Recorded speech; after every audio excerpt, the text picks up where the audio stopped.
Ace Extras, powered by Sky's the Limit and Blind Savvy USA. David Our Dino next Terrace. presenter is also, I think, a big fan of the Boston area, and also has spent time in Washington, D.C. And I have never really, worked together with our next presenter, just but a phone call. And I had a phone call with her, and I was so inspired by her, and I wanted to share her energy and her enthusiasm with you. Jameyanne, are you there? Yes, I'm here. Can you hear me? Oh, we can hear you loud and clear. So Excellent. from the, I guess, the Northern Virginia area, please help me welcome our new friend, Jameyanne Fuller. Jameyanne, welcome aboard. Thanks. So you've been hearing a lot of stuff here tonight. So we'd love to hear. I'd love to hear about your first job, and I'd love to hear about what you use for note taking. Because as someone who is going to share your path, you obviously have mastered being a great student. So take it away, my friend. Yeah. Okay. So my path is a little bit long and convoluted to get to get to where I am. And so where I am now is I am a space lawyer at the Federal Communications Commission. And by space, I mean outer space, not real estate. People sometimes ask me that. Okay. And so the Federal Communications Commission, just generally, in case you don't know, basically handles how the private sector uses the electromagnetic spectrum, which I'm sure you've learned about in science classes, which for communications. So my job is really working on how commercial satellites use the electromagnetic spectrum and licensing them to make sure that there isn't, interference and everything like that, and making sure that they're complying with the laws to make sure that basically everything runs smoothly. So I'm sure that many of you have heard of the company SpaceX. Sure. They're working on a big, it's called a constellation of low Earth orbit satellites. They're launching right now I'd say about 4,500 is what I was working on satellites, and they are going to beam internet down to the Earth. And they needed to get a license from the FCC in order to do that. And I was the lead attorney on that. So, wow. And then to go backward though, my first job was when I was in college. I really spent most of my time in high school really perfecting my blindness skills and getting myself ready to transition to be independent in college. Okay. And my first job in college, I was an associate at the Kenyon Review, which is, I went to Kenyon College out in Ohio. The Kenyon Review is a big literary journal. And as an associate, I was basically reading submissions, short stories, poetry, creative nonfiction that were coming into the magazine and saying, is this good enough to pass up to the editors in chief? And then that job sort of developed. I became a paid intern in my junior year, and I was managing the other associates as we read submissions for the two specific contests that the Kenyon Review ran, not just general submissions. But so that was my first job. Very cool. To just explain my path a little bit, or actually to go back a little bit, I have been blind since birth. I'm not totally blind. I have some vision in my left eye. I can see colors and light. I could read print, but it would have to be like, 72 point font, and it would have to be really close. So it's not useful to me. I read Braille, traveled with a white cane until I graduated high school, at which point I got my first seeing eye dog. I have a second dog, also from Seeing Eye. He's a little black lab named Neutron. But I have had I love to learn things, but I would say of like two big things that I have always really loved and been really passionate about. One was outer space. I remember being like 5 or 6. We were living in Hershey, Pennsylvania at the time when it was Halley's Comet went by. This is in the early 90s. Might not have been. Yeah, I think it was Halley's Comet. And we went to see it, and I was like, I couldn't see it, but my parents were describing it, and it was just like, I was just hooked. I went to space camp, the accessible space camp in Huntsville, Alabama. They used to have these like teen nights at my planetarium, and I would go, and I was the one who was there every single week, playing the black hole board games, learning about, anything that I could. That is so with cool. Astronomy. But I was also really big into creative writing. And so I was sort of doing both. I really liked science and math. And then when it came time to go to college, I really ended up picking the creative writing track. So I was an English major and with a creative writing concentration, and I was an Italian minor. And part of that was because at the time, I didn't know about companies like Independent Science. And nobody in my support network really knew about that either. So as we were transitioning, and I had this, I use a Braille note. I've been using a Braille note since, I don't know, I had a Braille note classic way back in the day. Right. And that's what I use to take notes because I really like working in Braille. I have a hard time personally, listening to something and paying attention to a conversation at the time. And that's a skill that I would certainly like to work on, but I'm also very proficient in Braille. And so I prefer to read and write in Braille when I can.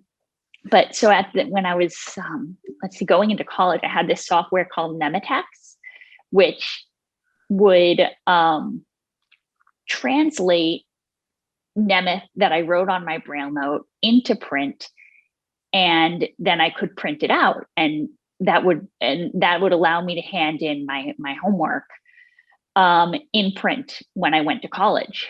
And I did. I took a year of calculus in college. I took a bunch of physics classes in college, but it was very difficult. And like this software worked when it worked, and when it didn't work, which was a lot of the time, unfortunately, I might have been up until 3 or 4 in the morning just trying to get my math homework printed. So I ended up just because. Sorry, to answer the question I just heard come in on the chat, it was Nemetex. I think I don't know if it's still around. This was about 10 years ago or more. See, now you could listen and provide information. You just did that. See, yeah, I just did it. See how good you are. See how good you are. I need to practice though. Yep. You're so funny. And so I ended up going the English and creative writing route, but I did take as many science classes as I could.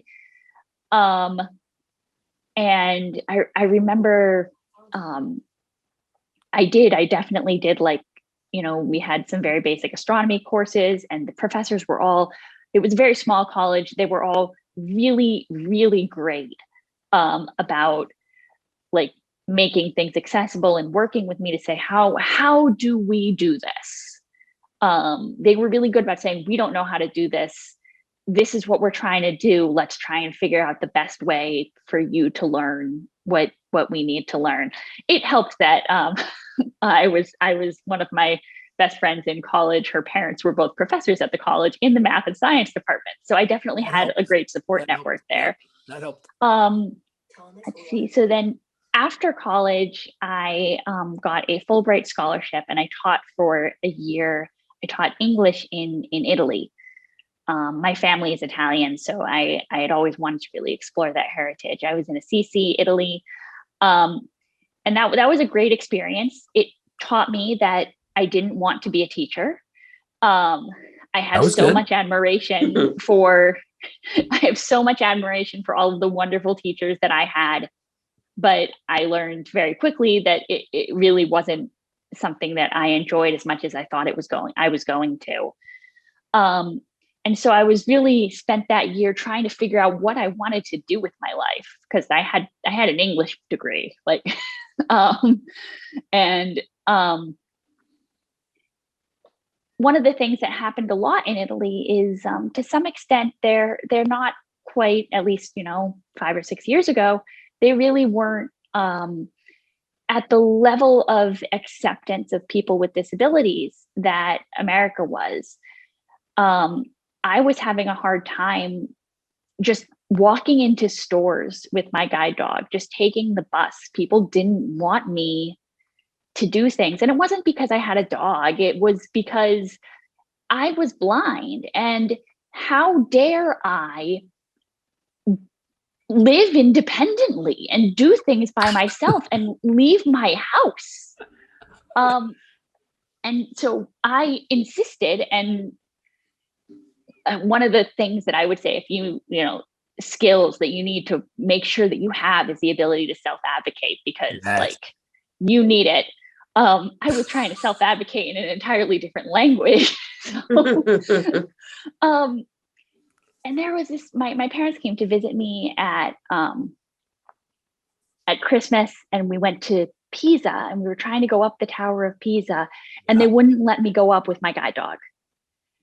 And that was sort of the point when I said, I started thinking about going to law school at that point. And then by the end of the year, the thing is, so pause there. Well, by the end of the year, people who I had worked with, kids who I had taught, other teachers I had worked with, started coming out of the woodwork as I was preparing to go.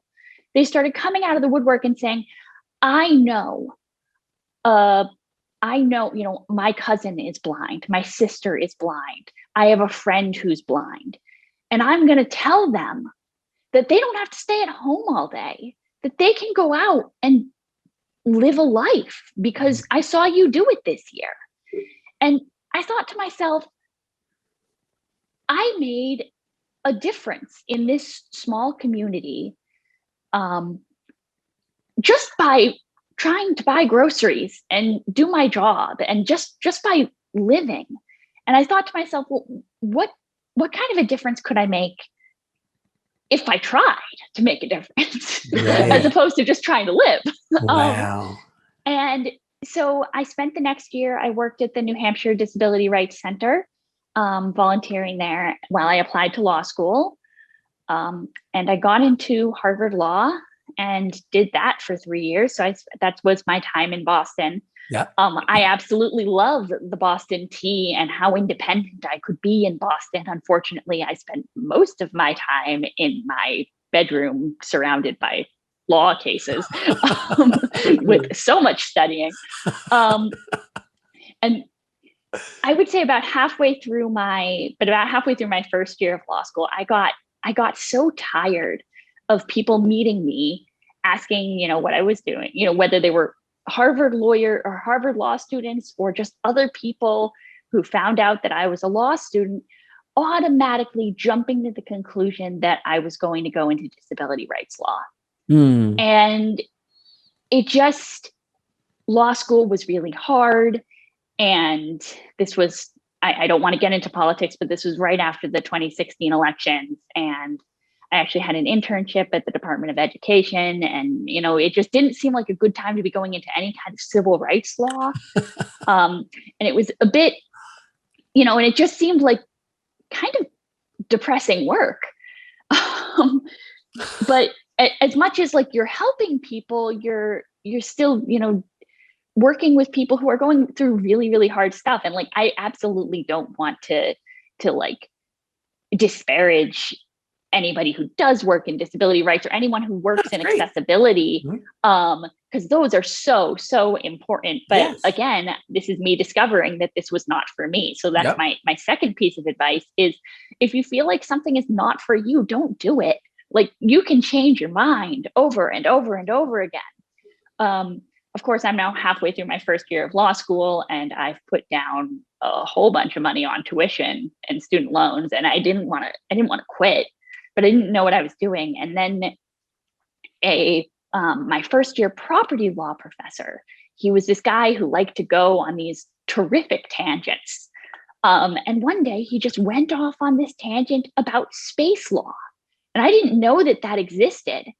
And suddenly I was like, okay, so I'm here at law school and here is a chance to like put my love of all things astronomy to use. So I went to I knew I didn't really want to go into like the private sector. So I went to my career counselor in the public service advising office. And I said, I want to do space law in the federal government. And she said, okay. And when I was at law school, it was sort of the joke if you didn't know what you wanted to do, that you were going to do space law. And no, I meant it. I meant it. So I had internships at MIT's Office of General Counsel. I worked for a summer at the National Institute of Standards and Technology. And I also worked at a small space startup launching communication satellites. They were in Boston at the time. So I worked for like part of a summer and a full semester for them. And then I got this job at the Federal Communications Commission, which is in their satellite division, which is exactly where I want to be. And I moved to Arlington. It was about 6 months before the COVID lockdowns hit. I had an absolute blast discovering DC and Virginia for those 6 months. And, after that, I've been here in my apartment. Wow. But so that's my career path. And I'm definitely happy to answer any questions that anyone has. But like, I would definitely reiterate what others have already said, that your blindness skills are so important, because when you're going in there to interview, unfortunately, you're competing with, people who don't need help. And so you want to make sure you're going in there, you're poised, you're confident, you're able to assert what you need, you're able to find your way around unfamiliar spaces. And you just, having the self-confidence, not only in yourself, but also in your blindness skills, is so, so important. And again, determination, perseverance, hard work, and listening to your gut. If your gut is saying that, this is a career you want to do, listen to it. If your gut is saying, I don't think I want to do this anymore, you can change your mind. I love it. So let's just see here. The clock is ticking. Time is going fast tonight. Any comments, questions, confessions, observations from our students or participants? Students, questions, comments? Unmute your phone. This is Eileen. Miss Eileen, another Harvard graduate. Yeah. I don't think I studied quite as hard as you did, though. I was going to ask you about technology and how you were taking notes and organizing your information, because it just seems to be something we generally struggle with. Yeah, so it depends what I'm doing. So I don't have a Braille note for work. Obviously, there are, when you work for the federal government, there's a lot of security concerns. Sure. So I have, for work, I usually have a screen reader. I use JAWS. And that's another thing, is like, obviously you want to be up on all your technology. Sure. But I tend to use JAWS. I also requested a refreshable Braille display. I believe what I have now, this is in my office, that I one day hope to return to, and wish I had actually requested that I could bring it home. Is I have a Braille Edge Braille display. And because I like to definitely, like, at the very least, I like to proofread documents in Braille, because there are so many like things and misspellings that I might not catch with JAWS. Extra space. Extra space. Yeah, the extra spaces are or the weird punctuation things, because like you have the punctuation turn. So like so that's what I use at work. And I tend to, like I said, I tend to take notes in Braille, partly because I prefer to. It's just like how my brain works. Yeah. When I'm taking notes, like in a meeting, if I have like an agenda for the meeting, I might organize my notes like that. But oftentimes I find that meetings, like, we might start out with an agenda, but then it doesn't really go that way.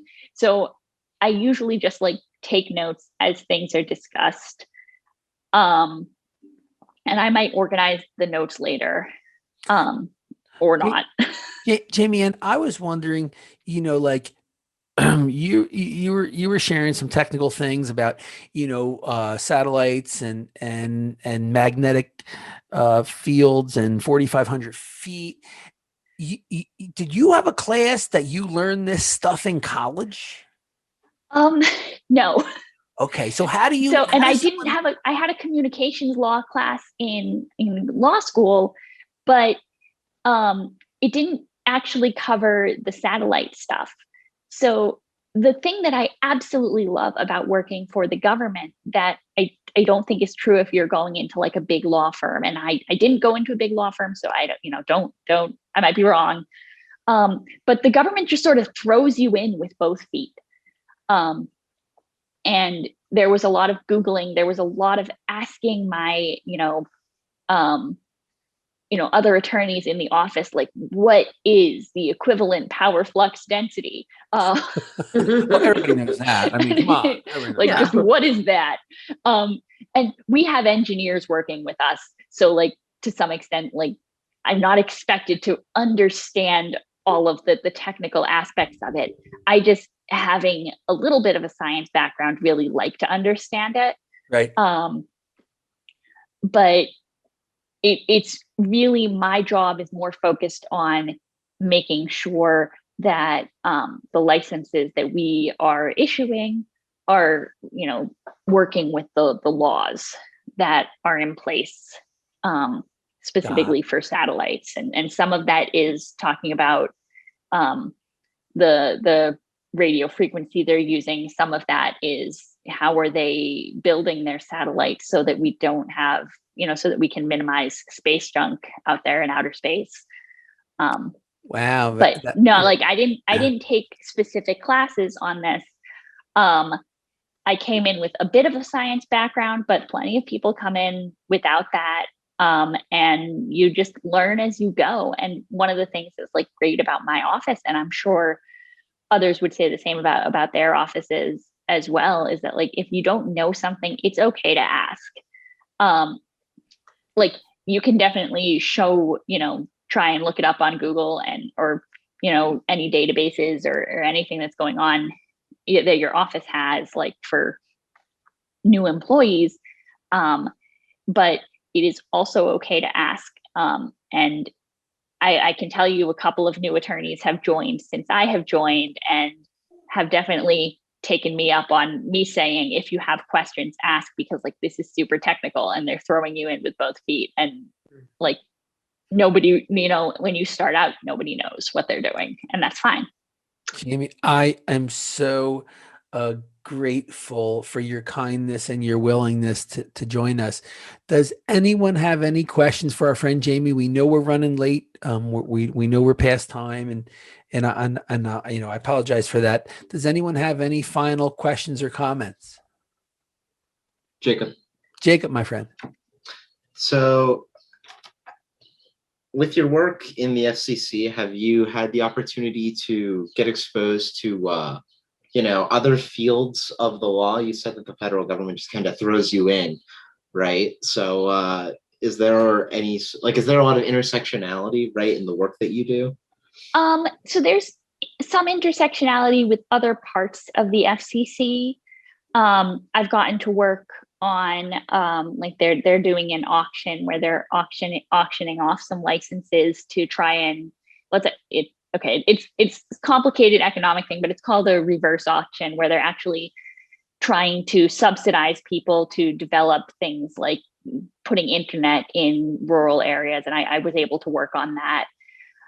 But the That's cool. FCC is pretty steadily pretty much communications law, and there's certainly like there's an office there that does things like they regulate how much audio description has to be on like content on TV. Like a lot happens there, but like I'm not necessarily going to get an immigration law case. Well, not necessarily, not at all. Or but like I definitely, the thing that I like is like I'm learning every day. So like right now I'm also working on some new issues with like the environment and the environmental impact of satellites. Interesting. So, you know, if you're interested in law school, you can often pick a thing, but pick a path and follow it. But the nice thing about the law is that, you know, if I wanted to go start, you know, have a career in immigration law, or if I wanted to go back to disability rights law, I could, because the skills that I have will translate. Yes. So. Very good. I love it, Jameyanne. Thank you. And she can ask questions. She's not afraid of not knowing everything. So to me, that, in addition to networking skills, is phenomenal to have in your toolbox. Absolutely. Ace Extras, powered by Sky's the Limit and Blind Savvy USA.